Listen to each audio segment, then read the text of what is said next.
iPhone OS 1, the very first iPhone, did not even have the name iOS. It was simply iPhone OS. It had no app store, no copy and paste, no front camera. Imagine a smartphone with no way to install apps. It was like a very pretty calculator that could call people, but it was magic. Multi-touch blew people's minds. Scrolling felt like you were petting a cat. Pinch to zoom was sorcery. Steve Jobs basically said, "Why use a keyboard when you can use your finger?" And the world agreed. iPhone OS 2. Apple opened the App Store. One button changed everything. Overnight, developers became millionaires, and users spent their days slingshotting birds at pigs. The App Store turned the iPhone into a Swiss Army knife. Want a flashlight? There is an app. Want fake beer that fills on your screen? There is an app. People got addicted, and Apple got rich. A fair trade. iPhone OS 3. Copy and paste finally came. Humanity took a step forward. We also got MMS, which means you could send pictures without needing to email them like a grandparent. Spotlight search arrived and nobody understood it until years later. Tethering also appeared, letting you share your iPhone internet. Your friends suddenly became nice to you. iOS 4. This was when the name switched to iOS. Multitasking arrived, sort of. Apps pretended to stay open. You felt like a pro even though they were paused in the background. FaceTime came and turned awkward silence into a new feature. Also introduced folders on the home screen so you could finally hide your embarrassing games in something called productivity. iOS 5. Apple introduced iMessage. Green bubbles became second-class citizens. People started judging friendships based on bubble color. Notification Center arrived with widgets for weather and stocks that nobody checked. iCloud launched and nobody really knew how it worked, but we trusted it like a mysterious uncle who gives you money. iOS 6. The year Apple Maps replaced Google Maps. Humanity suffered. Bridges were missing. Cities were duplicated. People drove into lakes. It was chaos. On the positive side, the UI refined more. Facebook and Twitter were integrated, and Siri slowly became less useless. Passbook launched so you could store tickets and boarding passes and then still show up at the airport with printed paper.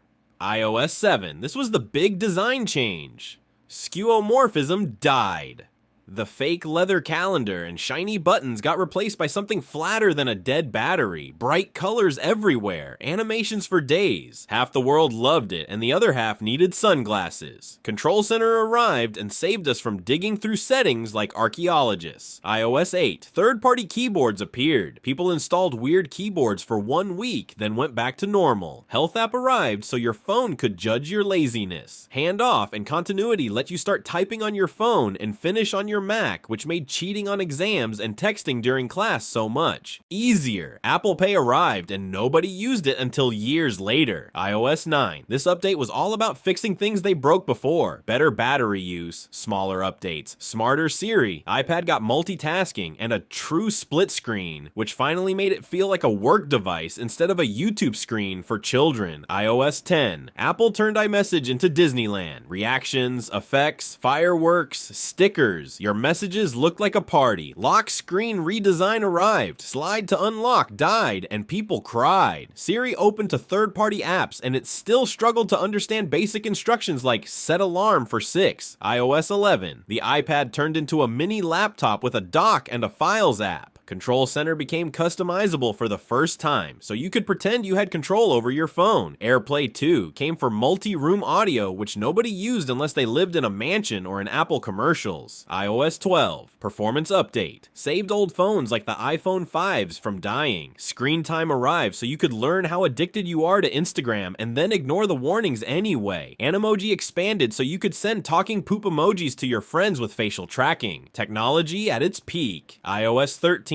Dark mode came and the world acted like nighttime was invented. Maps improved, photos became smarter, and the keyboard learned how to swipe. Sign in with Apple made logging in faster and made everyone forget their passwords even more. iOS 14. Widgets invaded the home screen. People spent hours designing aesthetic layouts that lasted 1 week. App Library arrived to hide apps you never use. Picture-in-picture worked on YouTube only if you sacrificed a goat and subscribed to Premium. Privacy.index indicators also arrived to expose apps spying on your microphone and camera. iOS 15, focus modes let you hide from annoying people with class. FaceTime improved with spatial audio. Safari moved the address bar to the bottom, and people complained like they had been betrayed personally. SharePlay let you watch movies with others, and then never use it again. iOS 16, custom lock screens became the new wallpaper flex. Fonts, widgets, depth effect. People spent more time decorating their lock screen than fixing their life problems.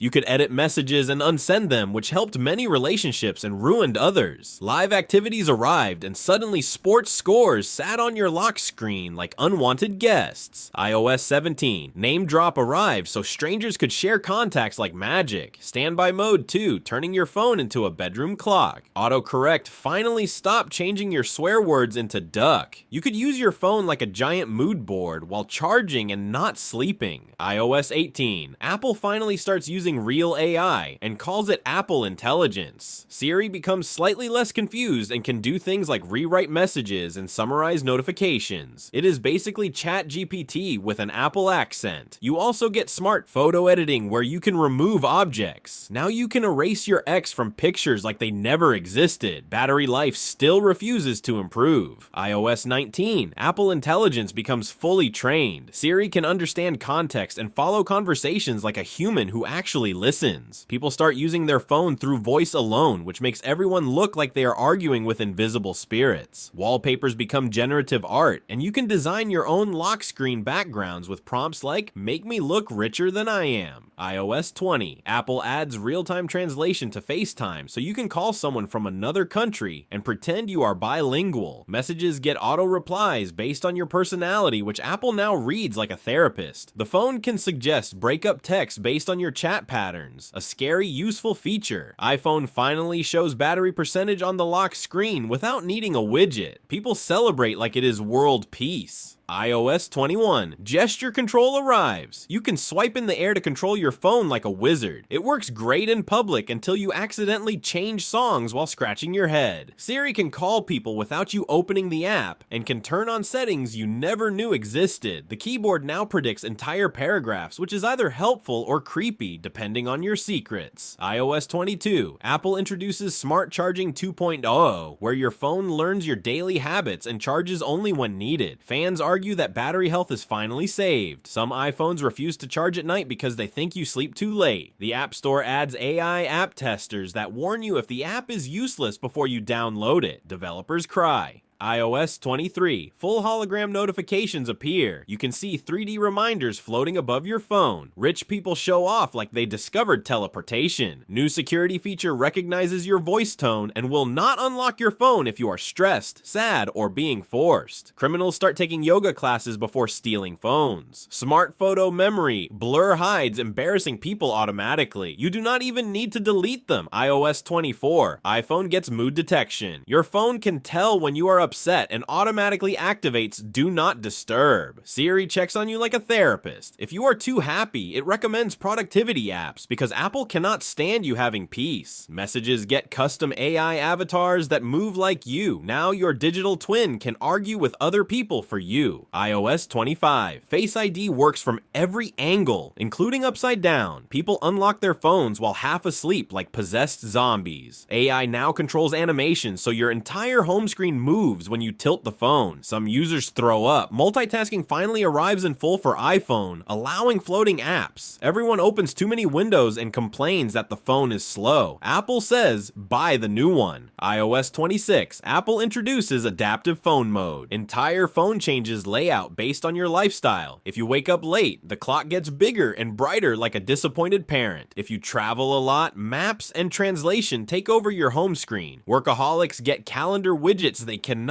remove. Siri becomes fully emotional and can roast you politely to improve your life choices. Battery still lasts one day at most, because tradition matters. And that is every iOS version, from the original phone with no app store to iPhones that can judge your emotions. Apple keeps changing our phones every year, and somehow still refuses to fix battery life. Comment which iOS you started with and which feature you wish Apple would stop pretending is innovative. Like and subscribe. It helps more than turning on low power mode ever did.